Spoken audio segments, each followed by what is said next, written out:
Good afternoon to you. It is Thursday, December 14th at 1:59, almost 2 p.m. This week has been a slow one, almost like a bye week in college football. And I was going to post earlier in the week, but I got a little bit busy with work, so I was not able to do it. But now I've got a little bit of time, a weird Thursday afternoon at 2 p.m. QuickCast, but why not? Who knows? Maybe you need a little break from work. This is just what the doctor ordered. Or maybe not. Maybe I'll have no live viewers. That could also happen. Regardless, if you're listening, I do appreciate you tuning in. And hope you are excited about Saturday's somewhat sizable contest for your Boilermakers versus Arizona. So we have at least one, if not two live viewers. So that's great. Thank you, gentlemen, for tuning in, Todd and Ted. Anybody else with a T would be also appreciated. A Tim. A Tom. Thank you guys for tuning in. Before I get into what I've got topics to talk about, actual notes today, and before I get into them, let me thank our sponsors. First off, you can't get this there. You can't get this sweatshirt there, but if you head over to homefieldapparel.com, I think you're probably a little late for Christmas. I don't think you'll get it in time for Christmas, but if you're looking for something for your family or for yourself, a sweatshirt, a t-shirt with your favorite Boilermaker logos, the heritage stuff that everybody loves so much, it's soft, it's cozy, homefieldapparel.com. Pick out your favorite thing, enter Boiled23 at checkout, get 15% off of your first order. Also, when you're on campus, you know where to go. You do not go to parking first. You park in regards to where AJ's is. You head over to AJ's on Vine. You go in there. Maybe you go to eataj's.com and you order ahead. So it's there right when you sit down. And when you sit down, you're probably going to want a pint. You're probably going to want maybe what I had last time. I didn't even drink real beer. I drank root beer, and it was good. It was off draft. It's very, very good. One time I went in there, I got the full Stein or the pint glass. The next time I went in there, I just got a normal. Looks like I was drinking a Coke, but I was enjoying a root beer. But go in there, get your favorite pint, burgers, beef, and beer. That's AJ's. AJ's on Vine. Adam and Jake, helpful staff. Television's there to catch up on the news. I'm sure you're going to ask for CNN, but they're going to say, no, we've got sports on these TVs right now. You enjoy the sports, gosh darn it. So let's talk about what I wanted to talk about. What you tuned in to see is me thinking about things that no one asked me to think about. But one thing that I am reacting to right now, or I've been reacting to, and if anybody's in the Purdue podcast sphere or likes to waste time thinking and talking about Purdue, you've heard that one of the writers from The Athletic said that Zach Edey gets unfair treatment, and he used some really, really lazy stats, surface stats about why he is positive Zach Edey is getting unfair treatment from the ref, meaning the bias is toward the National Player of the Year. And all I could ask as I was reading this nonsense from this jackass was, have you ever watched college basketball? Are you doing this just to get clicks? The motivation didn't seem logical. It seemed like something someone would say who has just a horrible bias against Purdue. I can't find his bias against Purdue, what it would be. But then I saw all the comments in these posts, these Twitter posts, and I think they're all based on trying to get you to click on The Athletic and pay them some monies.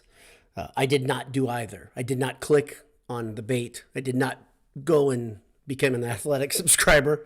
Didn't read his articles. Was not intrigued by him enough to waste any more time with him. But one of the things I did take away was the comments. And this is relatively a new thing. It started last year, and you probably noticed it too. If you're like me, you sadly spend too much time on on social media reading about Purdue and trying to glean some things, and it is a massive waste of time. Bad news for you and I both. But one thing I thought is, a lot of people with internet muscles right now really hate Purdue. And more than Purdue, they hate Zach Edey, right? And so my title picture today is this gleaming Z over the city of Toronto. I actually did that with the help of one of my favorite AI search engines and a little bit of post Photoshop work because I thought it was neat. I think it's big. Zach is a big shining example over the city of Toronto, and he showed it's his city last week. That was really fun. That was cool. But Zach is also hated by some people, and the reason they hate us, because they hate us. Not ate us. But that phrase always makes me laugh. they hate Purdue because they don't want to see them succeed anymore. And there are a lot of people out there, and you can understand the people that are college basketball fans that are frustrated by Purdue, because you're frustrated by Purdue at times, but they see Purdue's massive amount of success during the regular season. They see the November championships in the virtual banners that we've made fun of. And then they say, why no postseason success? And here's the thing. I was talking to my good friend Handel Jones before this about some different things and priorities in life, and it got philosophical and it was fun. But one thing that we both landed on is we want to see Purdue succeed in the postseason as much as anybody. But when they succeed in the postseason, if they succeed in the postseason, what level of success is enough? Where do you feel like this is the right thing? Like, okay, hey, they've gone to the Final Four. I'm satiated. I'm 48 years old, guys. I think a Final Four would do it for me. I think I'd be very, very happy, very satisfied, because I've been waiting for that. I was 5 years old when they went to the Final Four last time. I have no recollection of the day, of the weekend. My dad was there in Market Square Arena when Purdue went and lost to the Final Four. But, yeah, I think a lot of people, though, a lot of the haters, quote-unquote haters, I hate that term as well, the people that have chosen to make Purdue as their object of hate, maybe they're just saying, well, this team sucks because they don't win on the biggest stage. Okay, that's a fair criticism, and it's a lot easier to let out a blurb about Zach Edey's a poopy face and refs love him than it is to actually be thoughtful in 280 characters and less on Twitter or whatever they do on your favorite platform. One thing I have found recently on another platform is there are certain topics. If you speak about those topics, you can make some people angry internationally, and you can have comments coming at you for days and days and days, and you may not even thought it was an issue, but oh boy, that one issue was an issue, and it was religion to some. Well, I can tell you, if you're a healthy, smart, well-acclimated Purdue fan, this isn't religion to you. This is your favorite diversion. You love it. You went there probably, or your dad went there, and you just want to see him win because you want to see something come to fruition that you've been hoping for most of your life. I'm there with you. And I don't care about the hate from other people. I think that hate is a badge of honor, whatever you want to call it, the fake hate, the fake internet trolls saying what they say. That stuff's all good because that means Purdue's hit a modicum of success. They need to take the next step. That's all there is to it. Now, is beating Arizona on Saturday going to be that next great thing for this Purdue team, for Matt Painter? No, it's not. It really is not that big of a deal either way. Win or lose, this Arizona game is a lot like a lot of games this season have been and will be. If Purdue keeps playing the way they're capable of playing, they are going to be one of the best teams in the nation, period. They are going to be in the top 5 to 10 regardless. Even if they trip over themselves a couple times, they will be one of the best teams in the nation. I think back to way back a year ago when UConn was struggling. I think it was right around early January. UConn lost, I want to say 4 straight games, something like that, okay? And a lot of UConn fans back in December and January, and Purdue reached the number 1 spot. Were angry at Purdue. They hated Purdue too. Purdue got number 1. They didn't deserve it. Well, Purdue had earned that number 1 because of the way they had played in November. UConn thought they deserved that spot. And then UConn proved they didn't belong in that spot at that point, right? Everybody, if you were smart, if you had watched UConn play, said that's a good team, but they're incomplete. Somehow UConn was able to put it all together at the right time, run through the tournaments. The matchups were fortuitous. They are a very good team. I think they had 2 NBA players on that squad, and they had a coach that was cool as a cucumber. Well, he's kind of a red ass at times. But he was down the stretch. He said the right things, pushed the right buttons, and got the job done. That is the question I think most Purdue fans have about this Purdue team, is what can Matt Painter do in March to calm people down and do what he does in November and December to get guys to believe and to take it easy in those tense moments. He did something right versus Alabama. I talked about it in the postgame, and he had Braden Smith dialed in, and that's probably not on game day that it happened. It probably happened days before. He probably showed him some video of Northwestern and talked him through about what he did wrong, what Braden Smith could have done to slow the game down a little bit, to not panic. He may have installed some new plays to say, okay, it doesn't have to all be about Zach Edey. We can run some sets through you. This can be you first, and if it breaks down for you, get it to Edey, pop it into the corner. Don't leave your feet without knowing where the ball's going to go. Basic stuff that you learn and that Braden learned when he was in 6th grade, putting it into practice, right? But Braden Smith played a hell of a game and carried Purdue, all but carried them to victory versus Alabama. Okay, and speaking of Alabama, the next point that I want to talk about. Here's how you know Purdue's good. And I said it after the Marquette game, and I'll say it again because I've had time to listen to a bunch of people talk about that Purdue-Alabama game. Purdue beats Marquette, Purdue beats Alabama. The same fallout happens for both of those teams. I hear national pundits, guys from all over, no Purdue connection at all, saying, wow, Alabama is good. Did you see the way they lost to Purdue? And it just makes me like, it's like smelling salts. I can't believe I hear that. They said the same thing about Marquette when Marquette lost to Purdue. They said, wow, that Marquette's team, did you see the way they lost to Purdue? Purdue is special. This is a big time team. They can do so much. And when they're playing like they are right now with Braden Smith and Zach Edey, a two-man game, it's not just a one-man game now. Whoa, Purdue is good. But then they say things like, wow, Purdue somehow withstood that barrage of three-point shooting. This is exactly the way Nate Oates wants his team to play. Nate Oates wants them to bomb threes or hit layups. Well, no crap. That's what most people want because threes are worth a lot and layups are easy. But here's the one thing about that game. In the wake of it, Purdue leaves with the victory. Alabama leaves with a loss and a ton of respect. That is just such a big difference from previous seasons. Jay and I and Anish and I, we've been talking about this for about 3 years. The media loves Purdue. The media loves Matt Painter. The respect is just heaped upon their head and heaped upon your head if you're a Purdue fan because you're hearing it. And it's fun and it's a neat new era. But at the other side, you want to say, okay, enough of respect. Let's go earn the thing. Let's go get something bigger. And this week, since it's kind of a bye week, I can talk about that. So is the Arizona game, win or loss, going to make or break the season? Absolutely not. Okay, next point. Northwestern and Coach Collins suck. If you watched Northwestern play last night, I watched the second half. I turned it on because I thought it was funny that they were down versus Chicago State. Chicago State, I think, was 3-6? 3-6 coming into the game? Because I was like, I can't see. Is that 9-0? I said to my son because I saw it in the quad view or the triple view on YouTube TV, which is awesome. And I have no money in getting from YouTube TV, but that's a cool product. So I bring up the game, and Chicago State, no, they're not good. They're not good. But they're from Chicago, and they had the chip on their shoulder that Northwestern has every time they play Purdue. Here's the problem. Northwestern gets to number 25 in America. Northwestern, I think, had one loss coming in. They had lost to Ole Miss, Mississippi State, somebody. SEC team, I believe. And then they had chances. It was a lot like a Purdue-Northwestern game. Northwestern was what would you call it? They were the ones that should win the game. They were the favored team. They couldn't do anything with it. And at this point, since Northwestern had already done their damage against Purdue, I'm kind of like, yeah, go win, Collins. Don't be a numbnuts. But in front of 15 or 20 murmuring fans, Northwestern lost, peed down their leg. So screw you, Northwestern. I ask you for one thing, and that's how you treat me. So I'm done with you again. We're through. Next thing I want to talk about. Okay, so this is the bigger overarching thing. I wanted to answer this or talk about this, not answer it. I wanted to show you my reaction, talk about it a little bit. And I've been talking about it a long time, how I think the thing that I love, or one of the things I really love, college sports, are being shaken at their core, thanks to all the rule changes. Maybe you feel the same. Maybe you're like Anish. You're like, yep, this is what I want. I want more change. Just change.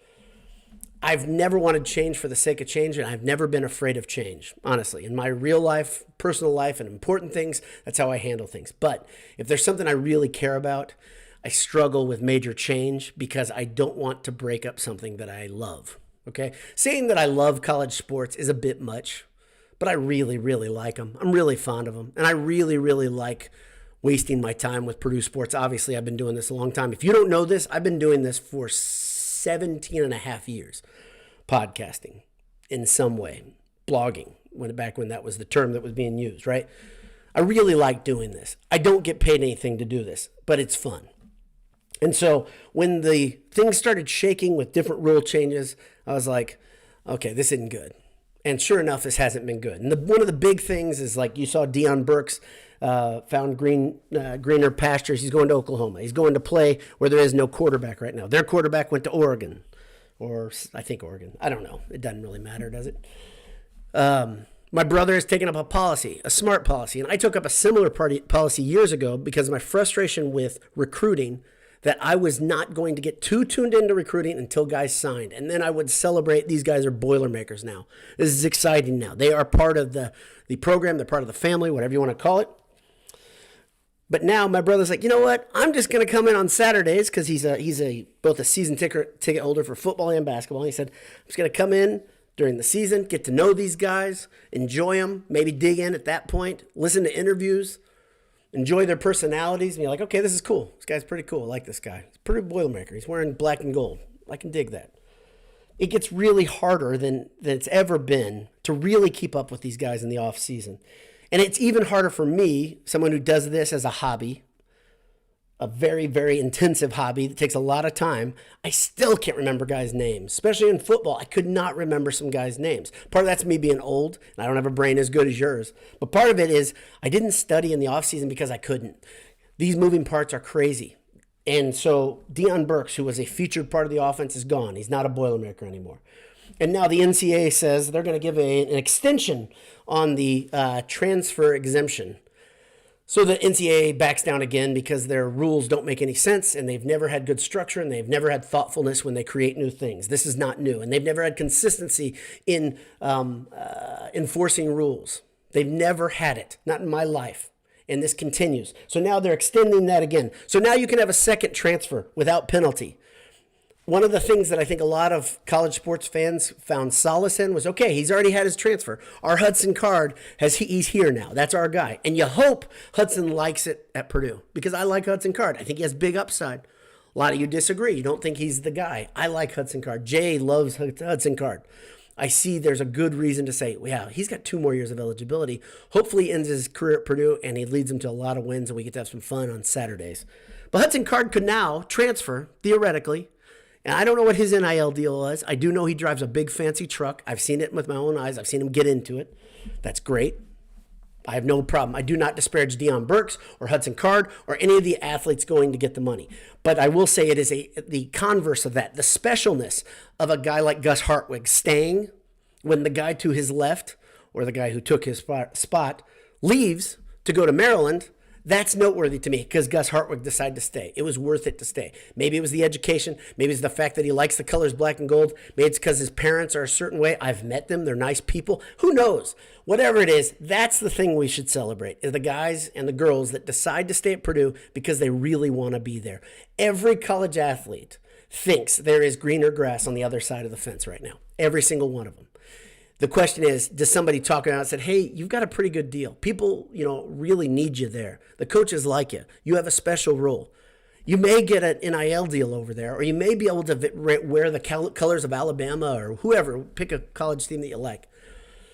But you also may get out there, and it might be freezing cold. You might get out there, and that NIL money isn't as sweet as you thought it was. Or get this, you might not even be ready for that. Whatever, that takes good counsel. Not everybody has good counsel, especially when you're 18 years old. And I didn't have the wherewithal to make good decisions like that, but my parents did. So thank God for the people that have good counsel around them. And thank God for the guys and girls that come to Purdue and they want to stay. That's awesome. The next part of this, the other part of the NCAA rule, it's a bigger deal than just that. The extension of the transfer is the NCAA now says there's going to be that subdivision of paid players. They're going to be on salary in the next few years. It's coming quick. So it'll be a pro league, not a semi-pro league. They're going to be making more money than you and I. I'm positive of that. In fact, and then there's the next layer, which the NCAA came back with about 2 days later. Now we think it'd be great if the athletic departments and the universities had the NIL in-house. So what that becomes is a salaried athlete with a bonus structure. Okay, all right, this is not the thing I grew up with anymore, and that's okay. I don't begrudge the players. This system sucks, though, and they need to do so much thought before they implement it. Instead, they're going to roll it out, and it's going to be chaos even more than we already see because there are no contracts. There are tampering rules in place, by the way. There are tampering rules right now in place with the NCAA, and they are not enforced. We have heard rumors about Braden Smith being talked to by multiple programs, specifically Gonzaga. And I think those rumors are very true because of the source that we heard them from, right? That stuff is rampant. I can tell you tampering has always been a problem in NCAA sports because I had a neighbor who was an All-American track and field guy who started at one school in Indiana and he ended in a national powerhouse and became a national champ because he was a late bloomer. This has happened for a long time. That guy is in his 40s. So this has happened for a long time. But now you've got real big boy money changing hands and real big boy business and real investment. And there's going to be real anger from those investors if that investment doesn't stay and fulfill its end of the bargain. And if you want to not look at these guys as commodities, good, don't. I think it's great if you can look at them as individuals and kids because they are. But darn nabbit, the rules are all changing. And what the NCAA is going to have very quickly is something more akin to what they do soccer in Europe where 16, 17, 18-year-olds are just pros. And what happens with that is a greater anger level when people lose their money because they are gambling on it. Let's be real honest. That's the whole thing. I don't gamble on sports. You might find it interesting. I find sports pretty damn interesting without that angle. The emotion of college sports have always been a thing. If this becomes something that it's just a business, it's going to change my perspective a lot. So that's a hell of a rant. That's a lot for a quick cast. But here's the deal. I'm going to be here with you at the post game after the Arizona game. I hope you enjoyed this little departure of what's normal and some, what do they call it in corporate speak, 30,000 foot view stuff. Thanks to our sponsors, AJ's and Home Field Apparel. Thank to you for tuning in. And now let's what this could be. This is a short, quick cast, 21 minutes already. I'm going to go through the comments real quick because I appreciate you guys being here, and I love the interaction. Todd Singer, good afternoon to you. Ted Berkey, any chance of a Hansen R coming soon? Okay, Ted, I'm going to be real honest. There is nothing on the books for a Hansen R coming soon. If you have an issue with this, and I'm not kidding, hit us up on Twitter, not Boiled Sports. The Boiled Sports account is mostly me. Jay gets on there a little bit. But if you know Jay's Twitter feed and you know Anish's, and Michael's even, because the basketball beat is still an imaginary, ethereal thing, ask him, say, hey, when's it coming, guys? And hit him hard. Keep asking him questions. Be polite. Be nice. Be gentle. But ask him. It's okay to ask him. I am not making that decision, obviously. It's not my court. They are busy. They have jobs that are a lot more demanding than mine. I will say that. I am blessed to work out of my home. I have for 20-something years, even before it was cool. So I get to do things like this. They don't have that. And so their schedule is a little different. I think that football is hard. The weekly thing is hard. So, yeah, there you go.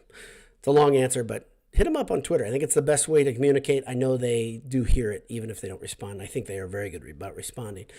Nate Anderson says, work is later for you. Good. So you got to have a little diversion this afternoon. I hope it was worthwhile. Ben Carnahan, mid-afternoon quick cast. I'm setting the over-under for 28.5 minutes. That was good.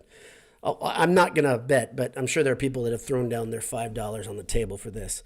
Good guess. Andy Day, afternoon to you. The Well Ministry, he's prepared. Maybe even a PowerPoint presentation. Yes, I had the PowerPoint presentation and my clicker's broken.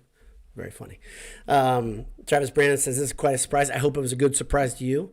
Hope you enjoyed it. Greg McManus, my pal from the ancient land of Lincoln. Not he's from there. He lives there. But Greg says hello. I say hello to you, sir. Ultimate Boiler. I love thinking about things no one asked me to think about. Yeah, I do it too much. And that's part of the thing. When you're in an office by yourself, the majority of the day, you have time to do that. And so for me, my job allows me to do things in front of me, have a podcast in the background, either audio or video podcast, and all those things do is they just kind of bubble up in the back, and then eventually all these thoughts come out. So good or bad, you guys, I appreciate you guys enjoying some of this thought together. Big time boiler, Grant, how are you? Feels good to be hated, and it is weird, isn't it, Grant? I know you've been doing this for a couple years too, so right on. Todd Singer says, Torres writes for The Athletic. Good, I canceled my subscription. Yeah, Torres is, what's his name? Begin with an A. Andy Torres? Doesn't matter. That was, I think the guys at either Sleepers or Field of 68 said that they thought that was clickbait, and I think they're right. I think it was Sleepers. So that's a good feed, by the way. I like those guys. A little different perspective than me. I like their thought process, and they're funny. They've got some funny takes. Todd Singer said, okay, need of being verse says the stream came at the perfect time, break up the monotonous workday, hammer down, boiler up. Let's see. I think you mean Z, not Z. Oh, it's a good point. Yeah, it's not Z, it's Z. It's a good point. Todd Singer says, I think you mean Z. And our friends north of the border would say Z. They would not say Z. And the funny thing is, Painter has a great nickname for Edie, and I've called him ZD. You can call him the Big Z. That'd be good. Big Z is actually really good. That might be the nickname. But that to me is almost like the Big Maple, which I think is totally based on his Canadianness being one of his biggest factors. I know it is one of the things that's noteworthy about Edie. But Painter calls him Zebo, which I like that. That sounds like a massive... I don't know, I think that's a reference to Friday. Is that true? The movie? I think that is. I'm not sure. Anyway, this is a good discussion. This is important stuff. Ted Berkey says, how long would a Final Four satiate the appetite for success? Would a national title do more for you or last longer? Okay, so here's the thing. This is a question that all of us will have to answer, all Purdue fans. One thing that I noticed is that one of the reasons we want the championship is just to say, shut up. I'm sick of hearing about banners on that side from that other fan base. Sure, that's true. But when it happens, if there is a banner in the rafters that is in the legitimate tournament era for Purdue, they'll say we have 5. Well, you really don't have 5 in the modern tournament era, other fan base. So that might be part of it. For me, though, and I told Handel this, a lot of this comes down to I want to be there for my favorite team, for my alma mater, to reach the top of that mountain. I don't care what mountain. If we say Final Four or national title, whichever one you've got is your goal, that's fine. Or if you say going to the playoff next year when it's 12 teams, whatever, pick your goal. I think it's a personal question.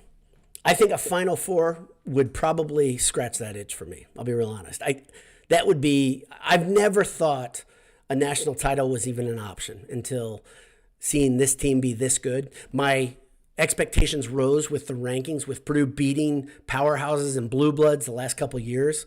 I'll admit it. Jay said that best, that with great success comes higher expectation. He didn't say that. And I started getting to the Spider-Man quote, and I didn't go with it all the way. It does come with great responsibility, by the way, the great success. And the responsibility has not been fulfilled. Let's be real honest. Brock Stepler says, pumped for Saturday. Awesome. Hope you're going. Tickets are hard to find. I had a discussion. They're expensive. Yeah, it's tough. I'm excited about the game, but this is house money. So figuratively, like I said, I don't bet on this stuff. Ultimate Boiler says, imagine the streets of West Lafayette, Purdue won it all. Imagine the dorms. Imagine the fallout from that. Remember, there were couches burned, thrown out of windows when the women's team won in the 90s. It would be wild. And the funny thing is, yeah, it would be wild. I can't get my head around it. I'll be real honest. I'm an imaginative guy. Part of my job is creating product, and I don't think I can imagine it because I've pulled myself far enough away because I don't want to be totally damaged, just partially damaged like I am right now, if they don't do it again. So, yeah, I can't imagine it. Need to be inverse says UConn is a perfect example. I had already forgotten about. Good point. Yeah, they were not that good in January. In fact, they were skidding. They were careening, trying to figure themselves out. They had an injury, I think, but on top of that, they were not playing good basketball, and they figured it out. They paid the price. And if Purdue needs to figure one thing out, if you're going to say, hey, Coach Painter, what you need to do is you need to find a way to develop. It's the same thing I talked about after the Alabama game. We need another dynamic guard.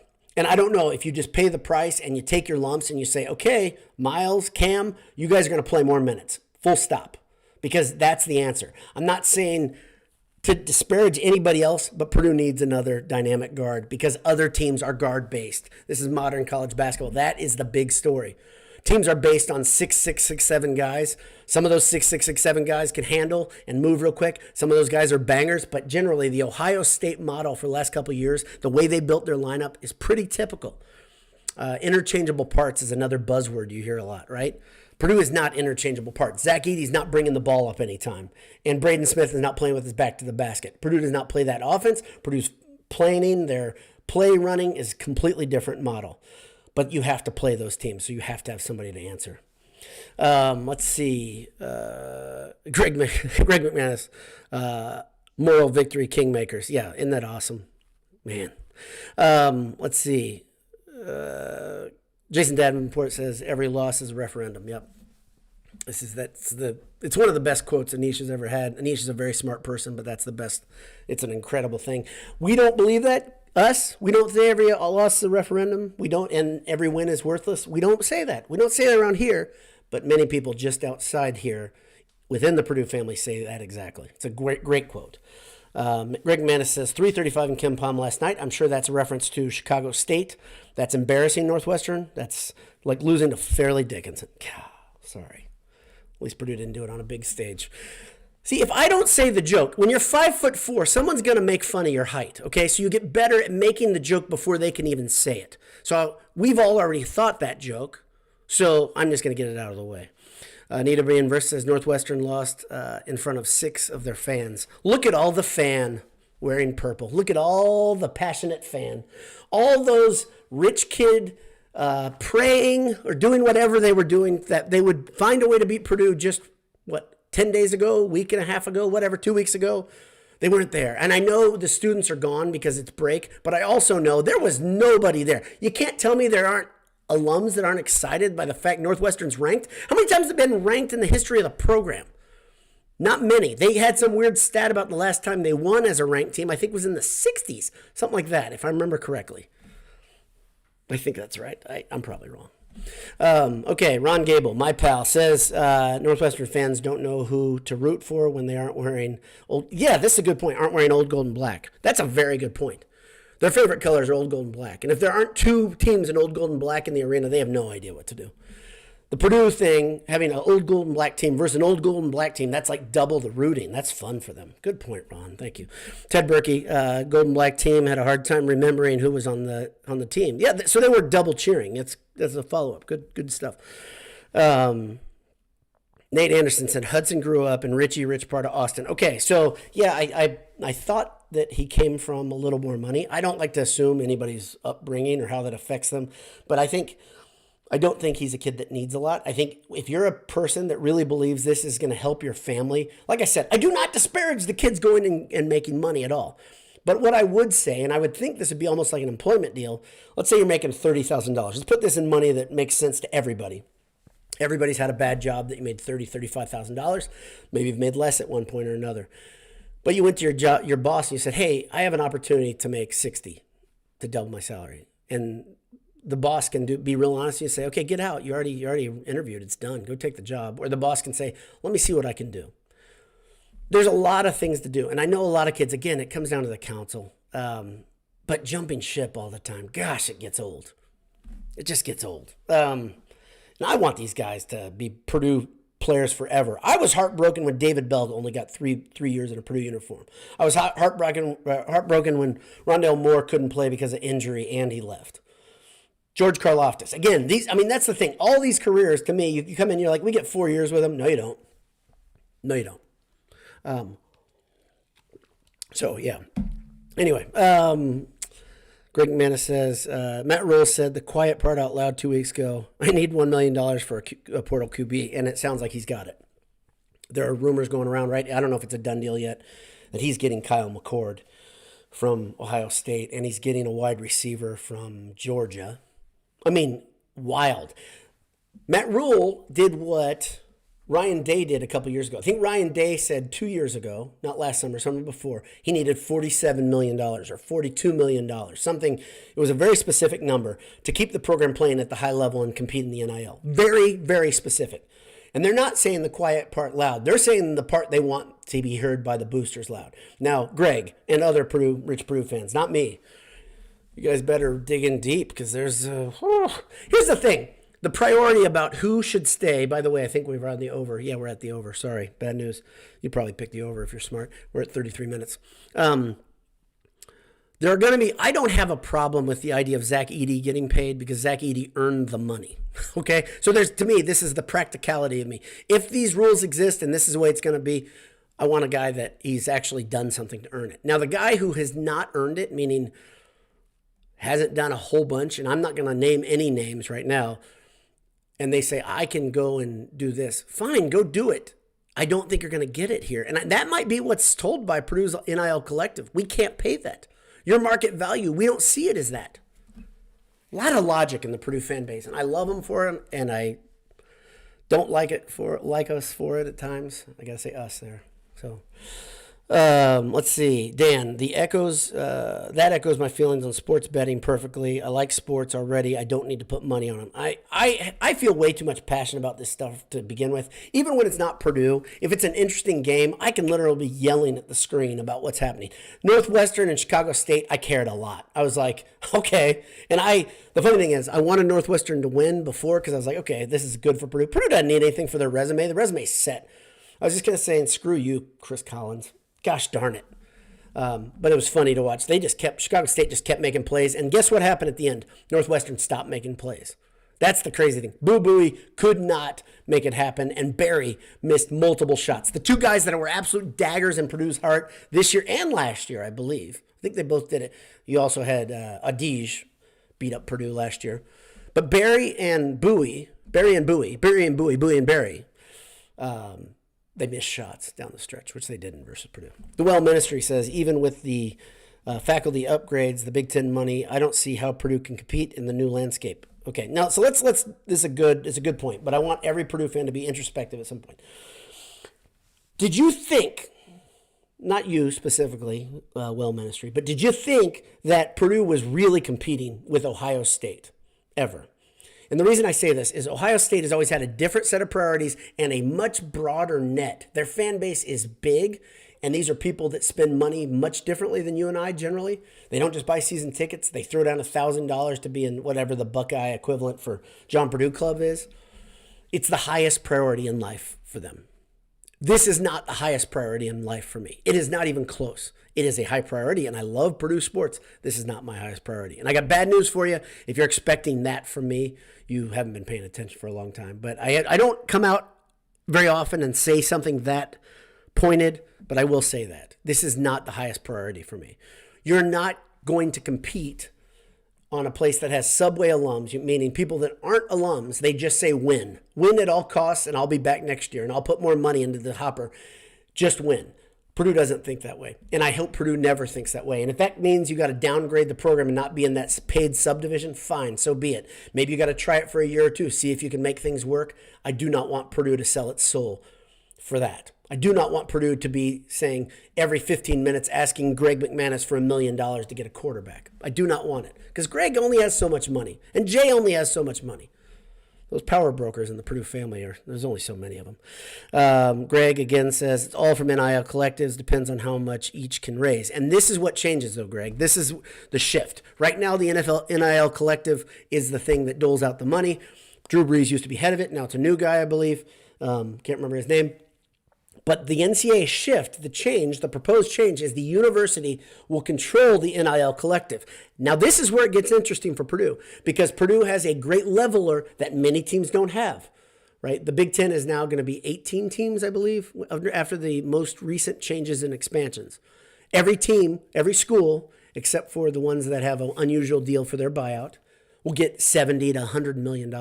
With that money, you would shift some of it away from facilities, obviously. And then you would hope that tickets would go up as you keep people there and as you build a program. So the university, from the TV money, would have its bonus structure in place. Its raised salaries in place for these athletes. That's where it comes down to a guy like Babinski, who is a really smart business guy. This is where you can make hay. Am I for this? No, I'm not for any of this. But I am for the idea that if there's this much money in the hopper, that the players do get compensated. I think we've got a whole nother bag of worms or can of worms. Not a bag of worms. That's gross. A can's still gross. But we have a whole nother can of worms that I'm not even going to talk about today. I'll give you a hint. Has a lot to do with Title IX and other sports. And that's the next thing that a lot of universities, a lot of athletic departments are going to have to cross. Purdue is already a university that refuses to run in the red in the athletic department, and they will continue to do that. And Purdue has fewer sports overall than I think anybody in the Big Ten. They have fewer sports than Northwestern for that reason. And this will start affecting, if you start paying everybody and giving these, you get into arms race. If you're at Nebraska, you might be fine, but you're not so good when you're at Minnesota or Iowa.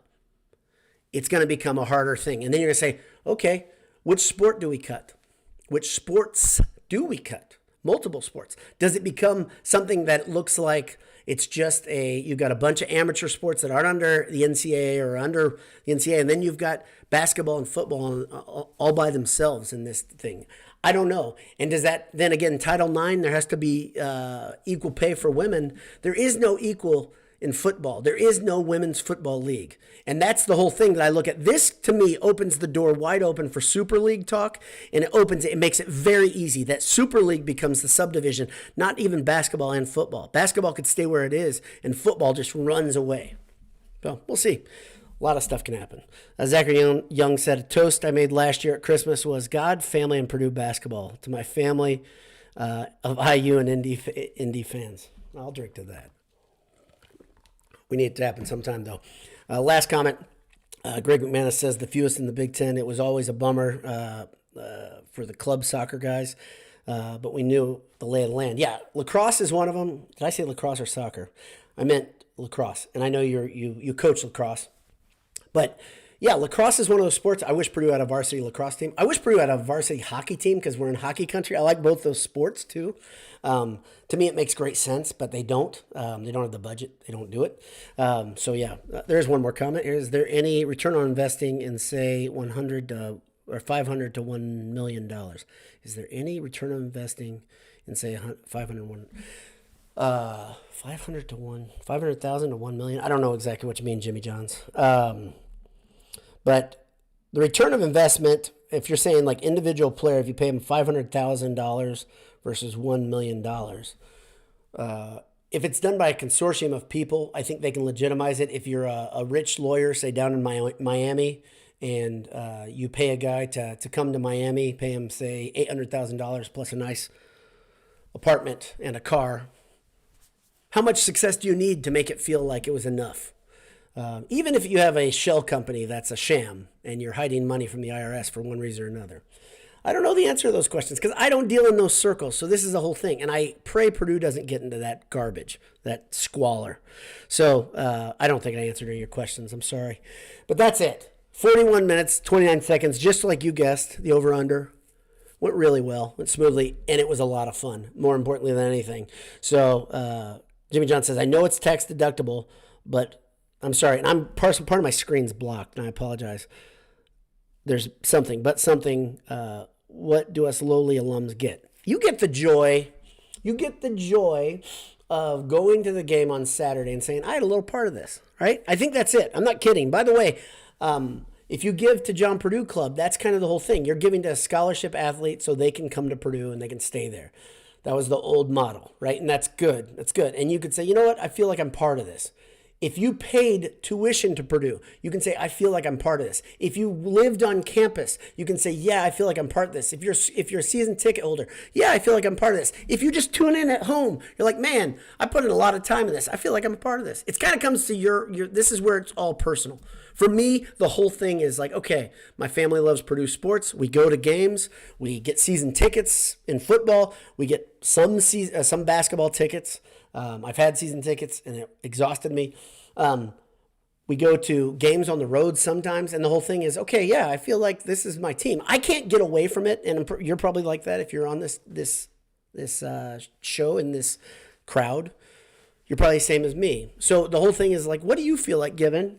For me, there are extremely worthy causes. There are people starving. There are people that need money, and Purdue athletes are not there. There are some of these kids that, maybe at one point you could say, okay, this is their livelihood. Yeah, that's true. I'm reading these NIL values on On3, and they say, can't remember. There was a wide receiver on Purdue, and they said he was worth $150,000. Here's a transfer. $150,000 a year. I'm going to be real frank with you guys. I did not make six figures until, I'm not going to get into this. I can tell you 6 figures is a lot of money. And saying a college kid, you are worth $150,000 a year. I knew we were in a different time than when I got out of school. I'm going to be real honest with you. I made $35,000 out of school, and I thought I was rich. I thought, wow, what am I going to do with all this money? Well, it turns out when you live in the Boston area making $35,000, you really don't have any money. And I didn't. And I always had to have roommates out there. I found out that really quickly. The internet was not really a very good thing. There was hardly any internet at that point. It existed, but things like salary calculators and all that, it took talking to an accountant to get that. So that's a long way. But back then, it was a little different. You thought, okay, I'm making more than I would have in Indianapolis. But money's a funny thing. $150,000 for a college student for 1 year, when you have your room and board and your school paid for and all your clothing. I mean, unless you want to get a fancy suit. And even then, the school pays for your suit if you make an appearance, a custom suit. That's one of the things that started happening the last couple of years. That's awesome. That's great. But $150,000 for a guy who's just a student, on top of all that, that's great. That's big money. So I don't know if these NIL numbers are real, though. You don't ever see the contracts, right? There's no public, hardly ever do we see it. We know Zach makes more than $1 million. His market value, that's great. If his market value is over $1 million, good. He's making what the market demands. That's great. I'm glad he's a Boilermaker. So let's see.